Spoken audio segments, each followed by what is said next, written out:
नमस्कार, मैं हूं गायत्री और आप देख रहे हैं यूके न्यूज एक्सप्रेस, जिसमें आपको तेज रफ्तार से मिलती है उत्तराखंड की हर खबर। दिन भर का पूरा अपडेट, देश दुनिया की बड़ी खबरों से भी आप होते हैं रूबरू। तो चलिए चलते हैं खबरों के सफर पर। यूपी में माफिया मुख्तार अंसारी की मौत से जुड़ा बड़ा अपडेट है। मुख्तार की पोस्टमार्टम रिपोर्ट सामने आई है। पोस्टमार्टम रिपोर्ट में हृदय गति रुकने से ही मौत की बात पता चली है। पोस्टमार्टम डॉक्टरों की 5 सदस्यीय टीम ने किया। मुख्तार बांदा की जेल में बंद था। 28 मार्च को जेल की बैरक में उसे हार्ट अटैक आया। बेहोशी की हालत में उसे बांदा के मेडिकल कॉलेज ले जाया गया, जहां इलाज के दौरान मुख्तार की मौत हो गई। मुख्तार की मौत को लेकर कांग्रेस समेत विपक्ष सवाल उठा रहा है। चुनाव से पहले मुख्तार की मौत ने सियासी पारा भी चढ़ा दिया है।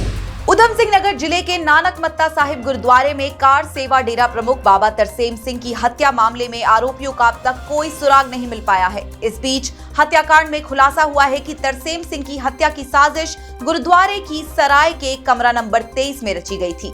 पुलिस सूत्रों के मुताबिक हमलावरों ने 19 मार्च को नानकमत्ता गुरुद्वारे की सराय का कमरा नंबर 23 बुक कराया था और शक है कि बदमाश पिछले 10 दिनों से यहीं रहकर बाबा की रेकी कर रहे थे।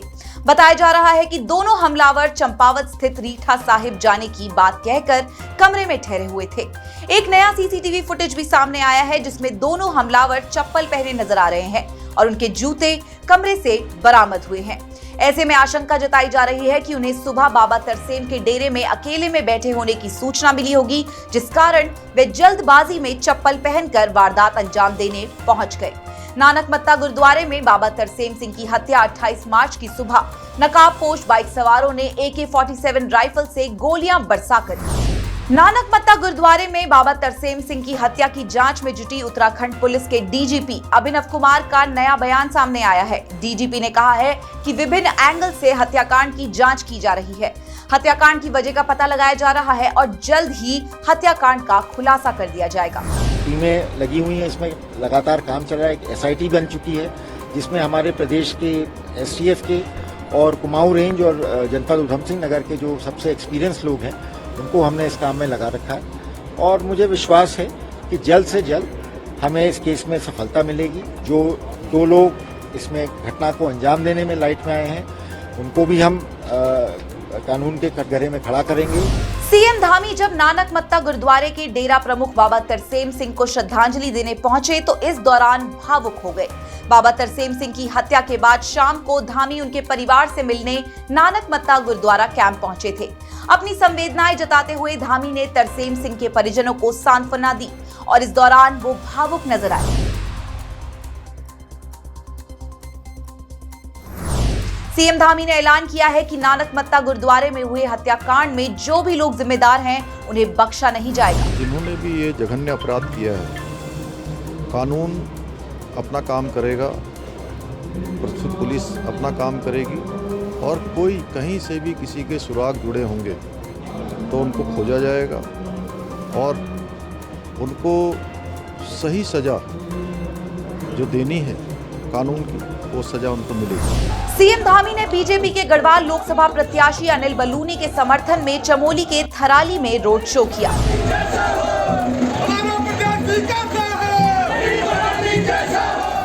इसके बाद जनसभा कर धामी ने अपनी सरकार की उपलब्धियां गिनाई। बलूनी को भारी मतों से जिताने की अपील की। कांग्रेस पर प्रहार भी खूब किए। कभी नामांकनों में गया हूँ, उसके बाद जनसभाओं में गया हूँ। इस बार का ये चुनाव आम जनता, सामान्य जनता मोदी जी को प्रधानमंत्री बनाने के लिए लड़ रही है और इस बार हमारी सब जगह रिपोर्ट वोटों से जीत होने वाली। थराली में भी बहुत उत्साह है।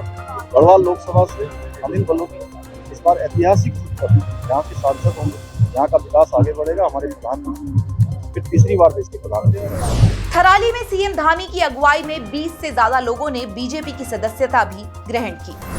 टिहरी संसदीय क्षेत्र से बीजेपी प्रत्याशी माला राज्य लक्ष्मी शाह के समर्थन में भी सीएम धामी ने रोड शो किया। पुरोला के इस रोड शो में बड़ी संख्या में लोग जुटे।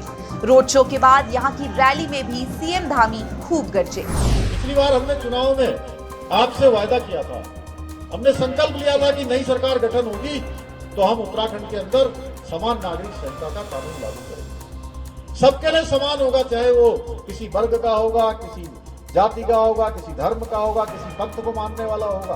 अगर उत्तराखंड के अंदर रहने वाला होगा तो उसके लिए एक समान कानून होगा। अलग अलग कानून नहीं होगा भाइयों बहनों।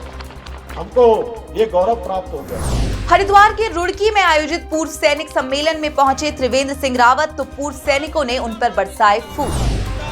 भारतीय जनता पार्टी जिंदाबाद, जिंदाबाद, आदरणीय त्रिवेंद्र सिंह रावत जी जिंदाबाद। पूर्व सीएम और हरिद्वार से बीजेपी के उम्मीदवार त्रिवेंद्र सिंह रावत को मुख्य अतिथि के रूप में पूर्व सैनिक सम्मेलन में आमंत्रित किया गया था। इस दौरान पूर्व सैनिकों ने त्रिवेंद्र का जोरदार स्वागत किया। एक मत होकर लोकसभा चुनाव में उनके समर्थन का ऐलान भी किया। हमारे उम्मीदवार हैं, हम सबके वो उम्मीदवार क्या हैं, हम सब उम्मीदवार हैं। अब आप ये लगाइए कि अगर हम उम्मीदवार हैं तो वो उम्मीदवार हैं, तो हम अपने को कभी निराश नहीं करेंगे। हरिद्वार लोकसभा सीट से निर्दलीय चुनाव लड़ रहे उमेश कुमार हैं सबसे अमीर उम्मीदवार। चुनाव आयोग को दिए गए हलफनामे के मुताबिक उमेश कुमार और उनके परिवार के पास करीब 72 करोड़ रुपए की संपत्ति है। उमेश के खिलाफ कई आपराधिक मुकदमे भी दर्ज है। उमेश कुमार अभी हरिद्वार जिले के खानपुर से निर्दलीय विधायक है। अमीरी के मामले में दूसरे नंबर पर पूर्व मुख्यमंत्री हरीश रावत के बेटे और कांग्रेस प्रत्याशी वीरेंद्र रावत है। वीरेंद्र और उनकी पत्नी के पास करीब 14 करोड़ की चल अचल संपत्ति है। वहीं निर्दलीय प्रत्याशी अकील अहमद के पास 10 करोड़ की चल अचल संपत्ति है। संपत्ति के मामले में पूर्व सीएम और बीजेपी प्रत्याशी त्रिवेंद्र सिंह रावत चौथे नंबर पर है। त्रिवेंद्र और उनकी पत्नी के पास करीब 6.5 करोड़ की चल और अचल संपत्ति है। बता दें कि हरिद्वार लोकसभा सीट पर 21 प्रत्याशियों ने नामांकन किया है। इस सीट पर चुनाव लड़ रहे अधिकांश प्रत्याशी करोड़पति हैं। नैनीताल उधम सिंह नगर लोकसभा सीट से बीजेपी उम्मीदवार अजय भट्ट अपना प्रचार तेज करते हुए जनता के बीच पहुंच रहे हैं। भट्ट अब किच्छा विधानसभा क्षेत्र के ग्रामीण क्षेत्रों में पहुंचे और मोदी धामी सरकार की योजनाओं को गिनाते हुए अपने लिए वोट जुटाए। अजय भट्ट केंद्र की मोदी सरकार में रक्षा राज्य मंत्री का पद भी संभाल रहे हैं। एक तरफा है मोदी जी के प्रति लोगों की जो श्रद्धा है, जो अटूट विश्वास है, वो खुद ही दिखाई दे रहा है। माताएं बहनें चूल्हा चौका छोड़ के इतनी जल्दी खुद ही बाहर निकली हैं। कार्यकर्ता तो हैं ही जोश में, लेकिन जनता ने इस बार, माताओं बहनों ने, हमारे बुजुर्ग जनों और युवाओं ने, जो किसी पार्टी के भी नहीं है, वो भी मोदी जी जिंदाबाद के नारे लगा रहे हैं। इससे समझ सकते हैं कि कितना जबरदस्त माहौल इस समय मोदी जी के पक्ष में है। नैनीताल उधम सिंह नगर लोकसभा सीट से कांग्रेस के उम्मीदवार प्रकाश जोशी भी प्रचार की रफ्तार बढ़ा रहे हैं। जोशी ने हल्द्वानी के स्वराज आश्रम में पार्टी पदाधिकारी और कार्यकर्ताओं की बैठक बुलाई और बीजेपी को पटखनी देने की रणनीति पर चर्चा की। प्रकाश जोशी का दावा है कि जनता इस बार उन्हें ही जिताएगी। जोशी ने नानक मत्ता गुरुद्वारे में हुई डेरा प्रमुख तरसेम सिंह की हत्या को लेकर भी धामी सरकार को घेरा। बहुत शानदार चुनाव शुरू हुआ है। मैं आभारी हूं कांग्रेस के हमारे तमाम परिजनों का, कांग्रेस के कार्यकर्ताओं का। उन्होंने जिस तरह मेरा मनोबल बढ़ाया, जिस तरह से मेरा उत्साहवर्धन किया है, निश्चित तौर पर उनकी ताकत के दम पर हम जनता के बीच मजबूती से जाएंगे और चुनाव को जीतेंगे। चमोली जिले के जोशीमठ ब्लॉक में आने वाले डुमक गांव के लोगों ने चुनाव बहिष्कार का ऐलान कर दिया है। गांव पिछले 17 सालों से सड़क के लिए तरस रहा है। गांव के लोग लगातार आंदोलन करते रहे हैं, लेकिन सड़क आज तक बनकर नहीं मिली। यही वजह है कि डुमक गांव के लोगों ने आने वाले लोकसभा चुनाव में वोट न डालने का फैसला किया है। आश्वासन पर आश्वासन, कोर्ट के आदेश, दुनिया भर के कार्यक्रम हो चुके हैं, लेकिन सड़क आज तक नहीं आई। कागजों में, फाइलों में उलझा करके। पिछले 2022 में यहाँ मुख्य चुनाव आयुक्त भी आए थे, उनको भी समस्या का संज्ञान लिया। उन्होंने कहा कि डीएम के द्वारा आपका समस्या का समाधान आज भी नहीं है। इस बार आगामी लोकसभा चुनाव में हम पूरा गांव बहिष्कार की रणनीति बना चुके हैं। चमोली का डुमक गांव पौड़ी गढ़वाल लोकसभा क्षेत्र में आता है, जहां से राज्य की सत्ता में बैठी बीजेपी के अनिल बलूनी और कांग्रेस के गणेश गोदियाल चुनाव लड़ रहे हैं। दोनों ही उम्मीदवार धुआंधार प्रचार कर वोट जुटा रहे हैं।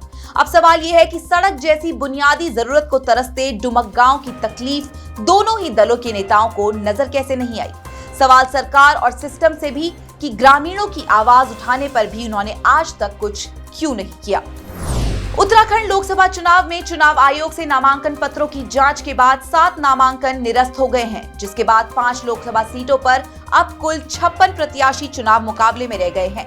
जिन 7 प्रत्याशियों की उम्मीदवारी निरस्त हुई है वो हरिद्वार के हैं।